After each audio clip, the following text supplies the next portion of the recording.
Hey guys, welcome back to another episode. Today I'm going to show you how you can cash on delivery on Zomato.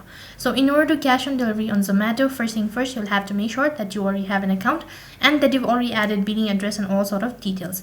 Now once you're logged in, that's going to take you to the interface that looks something like this. Now, in order to begin with the procedure, first of all, you need to select a particular item or the product that you wish to purchase. So I'm going to go with the following product for now.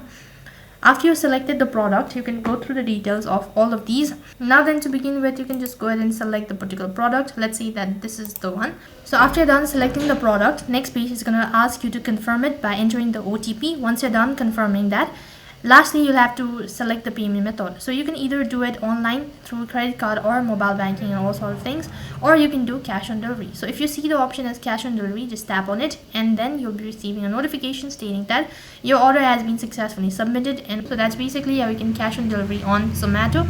That is all for this video. I hope the video was helpful. Make sure to like, share and subscribe to our channel. Thank you for watching. See you in the next video.